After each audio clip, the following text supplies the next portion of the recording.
Assalamualaikum warahmatullahi wabarakatuh. Perkenalkan, nama saya Nabila Dina Fikria dengan NPM 101203331. Di sini saya akan mempresentasikan mata kuliah Pendidikan Agama Islam dengan judul Tujuan Hidup Manusia. Dalam Al-Quran, kata penciptaan disebut dengan kholaka yakhluqu kholqan, yang memiliki arti secara bahasa membuat, menciptakan, mengukur, dan memperhalus.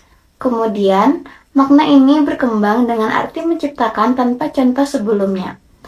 Kata kholaka dalam berbagai bentuknya memberikan penekanan tentang kehebatan dan kebesaran Allah dalam ciptaannya, seperti menciptakan langit dan bumi beserta isinya yang dijelaskan dalam surat Al-Kahfi ayat 51, yang artinya, Aku tidak menghadirkan mereka, iblis dan anak cucunya, untuk menyaksikan penciptaan langit dan bumi, dan tidak pula penciptaan diri mereka sendiri. Dan aku tidak menjadikan orang yang menyesatkan itu sebagai penolong. Lalu selanjutnya ada fase penciptaan manusia menurut Al-Quran. Yang pertama ada fase tanah. Dalam fase ini, manusia belum bisa disebut sebagai apa-apa. Penjelasan tentang saripati tanah dijelaskan dalam surat Al-Hijr ayat 26, 28, dan 33. Menurut para saintis, kata hama atau yang disebut lumpur hitam pada surat Al-Hijr ayat 26 mengisyaratkan akan terlibatnya molekul air dalam proses terbentuknya molekul-molekul pendukung proses kehidupan. Seperti diketahui, air adalah media bagi terjadinya suatu proses reaksi kimiawi atau biokimiawi untuk membentuk suatu molekul baru. Lanjut, yang kedua ada fase nutfah atau air mani.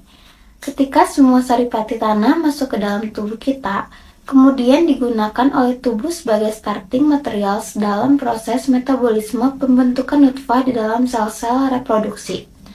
Nutfah diterjemahkan sebagai air mani atau tetes mani. Pengertian harfiahnya adalah tetes atau bagian kecil dari fluida atau yang disebut cairan kental atau konsentrat. Lalu yang ketiga ada fase alaqah. Alaqah merupakan bentuk perkembangan praembrionik yang terjadi setelah percampuran sel mani dan sel telur.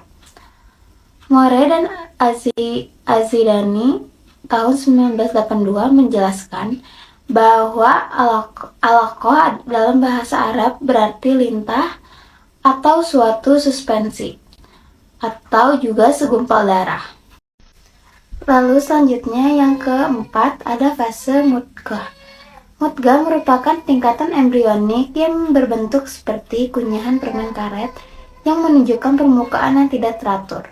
Mudghah atau segumpal daging terdiri dari sel-sel atau jaringan-jaringan yang telah mengalami diferensiasi maupun yang belum mengalami diferensiasi.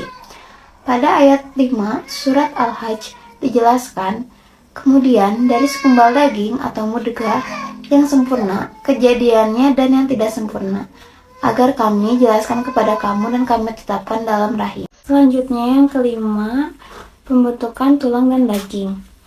Setelah tingkat mudghah inilah mulai dibentuk tulang. Ini sangat bersesuaian sekali dengan embriologi modern dewasa ini. Pembungkusan tulang oleh daging, janin mulai terbentuk setelah tulang dibungkus oleh daging. Lalu, yang terakhir terjadilah bayi dalam kandungan. Bayi dalam kandungan ini merupakan perkembangan lanjutan dari tahapan ke-6 di atas. Kemudian dilanjutkan dengan penyempurnaan pembentukan manusia. Dan demikianlah proses kejadian manusia melalui proses yang rumit dan rentan. Karena itu, keberadaan kita di alam ini hendaknya disyukuri dengan beriman kepada Allah Subhanahu wa Ta'ala. Selanjutnya, tujuan penciptaan manusia menurut Islam. Yang pertama, tujuan utama penciptaan manusia adalah agar manusia beribadah kepada Allah Subhanahu wa Ta'ala yang diterangkan dalam Quran surat Al-Zariyat ayat 56. Yang kedua adalah manusia diciptakan sebagai wakil Tuhan di muka bumi seperti Quran surat Al-Baqarah ayat 30, Yunus ayat 14, dan surat Al-An'am ayat 165. Lalu, tujuan yang ketiga, manusia diciptakan untuk membentuk masyarakat manusia yang saling kenal mengenal, hormat menghormati, dan tolong menolong antara satu dengan yang lain. Ini terdapat dalam Quran surat Al-Hujurat ayat 13. Dan yang terakhir, ada tujuan hidup manusia. Allah menciptakan alam semesta ini bukan dengan main-main, bukan tanpa tujuan. Manusia yang merupakan bagian dari alam semesta ini pun diciptakan untuk suatu tujuan. Allah menegaskan tujuan penciptaan manusia dalam firman-Nya, yang artinya, dan Aku tidak menciptakan jin dan manusia melainkan agar mereka beribadah kepadaku. Berdasarkan ayat di atas, kedudukan manusia dalam sistem penciptaannya adalah sebagai hamba Allah. Kedudukan ini berhubungan dengan hak dan kewajiban manusia di hadapan Allah sebagai penciptanya. Cukup sekian presentasi dari saya. Mohon maaf bila ada salah-salah kata. Video ini untuk memenuhi tugas UAS mata kuliah Pendidikan Agama Islam. Sekian dan terima kasih. Wassalamualaikum warahmatullahi wabarakatuh.